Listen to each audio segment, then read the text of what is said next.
আসসালামু আলাইকুম এভরিওয়ান, চলে আসলাম একটা রেসিপি নিয়ে। মজাদার লোভনীয় একটা রেসিপি। এখানে গরুর পায়া, আমরা বলি নিহারি বা অনেকেই গরুর পায়া বা নিহারি বলে থাকেন। তো এখানে 10 থেকে 12 পিস হবে পায়া। আমি এটাকে ভালো করে ধুয়ে ক্লিন করে আমি এখানে সব মশলা দিয়ে দিব, কারণ এটাকে জাল করতে হবে মিনিমাম 5 থেকে 6 ঘন্টা। এটা আপনারা চাইলে দফায় দফায় করতে পারেন অথবা এক নাগাড়েও করতে পারেন, তবে আমি অফ করে করে করেছি, আধা ঘন্টা 1 ঘন্টা এরকম করে। তো এখানে আমি দিয়ে দিচ্ছি প্রয়োজনীয় যে মশলাগুলো লাগবে। আমি দিয়েছি রসুন বাটা, আদা বাটা, হলুদের গুঁড়া, আর হচ্ছে সরিষার তেল, লবণ, আর 5-6টা কাঁচামরিচ, আর গরম মশলা। গরম মশলা বলতে তেজপাতা, লবঙ্গ আর দারুচিনি, গোলমরিচও দিয়েছি। তো এই যে আমি জালে উঠিয়ে দিলাম, এই যে সুন্দর করে এটা প্রায় 2-2.5 ঘন্টা জাল হওয়ার পরে এরকম চেহারাটা আসছে। আরও জাল হতে হবে। এটা খুব সুন্দর একটা কালার আসছে। অন্যান্য সময় আমি কিন্তু লাল মরিচ দিয়ে করি, আজকে আমি লাল মরিচ দিয়ে করব না, শুধুমাত্র হলুদ দিয়ে করব। এটা আমার আম্মু করতো এরকম।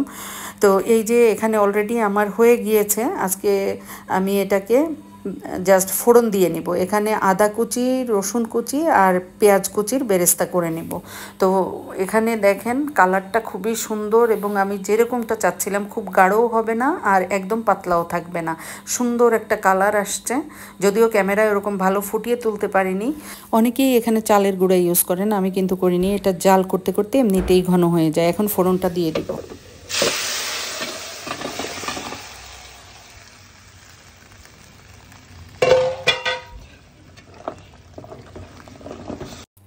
আলহামদুলিল্লাহ, ফোড়নটা দেওয়া হয়ে গিয়েছে। ফোড়নের শব্দটা কিন্তু আমার খুবই ভালো লাগে। দেখেন কালারটা অসম্ভব সুন্দর আসছে।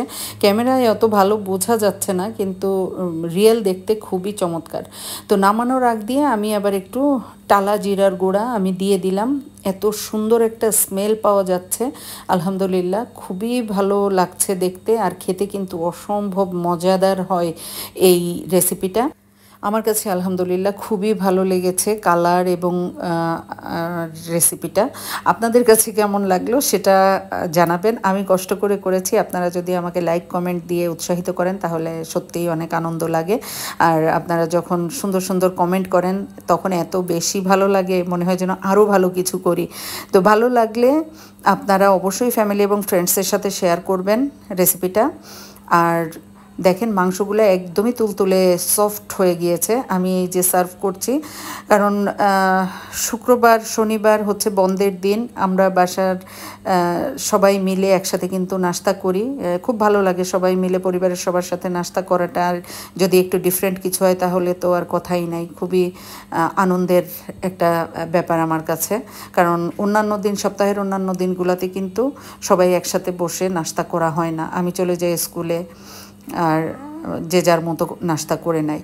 তো চলেন একটু খেয়েও দেখাই আপনাদেরকে। আমার কাছে নান, পরোটা, যাই হোক সব কিছু দিয়েই ভালো লাগে, তবে বেশি পছন্দ করি আমি নান দিয়ে খেতে। আপনারা চাইলে নান, পরোটা যেটা দিয়ে ইচ্ছা যার সেভাবেই খেতে পারবেন। তো আমি আপনাদের সাথে শেয়ার করার জন্যই মূলত ক্যামেরার সামনে আসা। তো সবাই জানাবেন আসলে কেমন লাগলো। আমি আসলে খুব উৎসাহিত বোধ করি, কারণ আপনারা এত সুন্দর সুন্দর সব কমেন্ট করেন, আমার খুবই ভালো লাগে। তো সবাই সঙ্গে থাকবেন, নিশ্চয়ই পরবর্তীতে আবার নতুন কোনো রেসিপি নিয়ে হাজির হব।